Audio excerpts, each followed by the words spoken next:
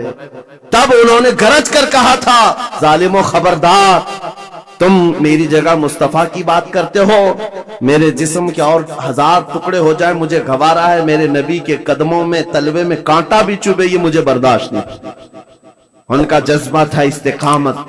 جب سولی پر چڑھا دیا گیا تو ایک بات میں عرض کر رہا ہوں، شہیدوں کی زندگی کیا ہوتی، مار دیے گئے، قتل کر دیے گئے، لیکن ان ظالموں نے سولی سے نیچے نہیں اتارا. پورے مکہ والوں کو تماشا دکھانے کے لیے رکھا. 1 دن 2 دن 4 دن 6 دن 8 دن 10 دن لاش ویسی کی ویسی لٹکتی رہی حضرت خبیب ابن عدی کی، یہاں تک کہ مہینہ گزر گیا لاش کو انہوں نے نہیں نکالا. حضور پاک صلی اللہ علیہ وسلم کو جب یہ خبر پہنچی کہ حضرت خبیب ابن عدی کو پنجرے میں قید کر کے ان ظالموں نے قتل کر دیا، سولی پر چڑھا دیا ہے، اور لاش کو ایسی ہی بے حرمتی کے ساتھ لٹکائے ہوئے ہیں کہ 2 لوگ تماشا دیکھتے رہے. 40واں دن گزرنے کو آ گیا تھا. حضور پاک صلی اللہ علیہ وسلم نے اپنے صحابہ سے فرمایا ہے کوئی میرے صحابہ میں سے جو خبیب ابن عدی کی لاش کو اتار کر کے مدینے لے آئے، ان کی لاش کو اتار کر کے عزت و احترام کا معاملہ کرے، جبکہ 40 گھڑ سوار دن رات پہرے داری کر رہے تھے اس لاش کے پاس. کفار مکہ، مشرکین مکہ کے 40 لوگ اس لاش کے ارد گرد پہرا دے رہے تھے. حضرت خبیب ابن عدی کی لاش کو اتارنے نہیں دیا جاتا تھا، کوئی قریب آ ہی نہیں سکتا تھا. جب صحابہ کرام کو حضور نے یہ بات کہی، کیا جگر تھا. 2 صحابہ کھڑے ہوئے، حضرت زبیر بن عوام، حضرت مقداد بن اسود رضی اللہ تعالی عنہما، کہتے ہیں آقا آپ اجازت دیں ہم دونوں جا رہے ہیں.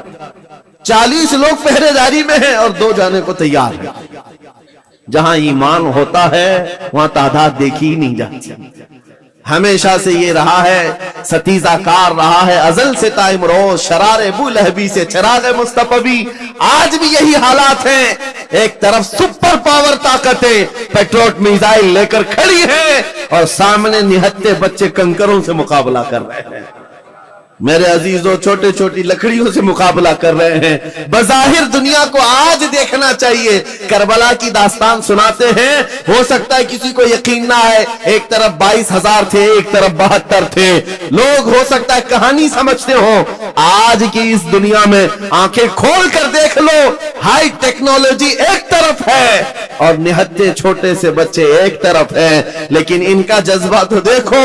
ظالموں کے ہاتھ میں ہاتھ دینے کو آج بھی تیار نہیں، بلکہ آج بھی ڈٹے ہوئے ہیں، جمے ہوئے ہیں، اور ان کا جذبہ صرف اتنا ہے بیت المقدس کو آزاد کرا کر کے دم لیں گے. اور میرے آقا کا فرمان ہے ان کے ساتھ، وہ آج یا کل ختم ہونے والے نہیں. میرے آقا نے فرمایا یہ جماعت قیامت تک حق کے لیے لڑتی رہے گی.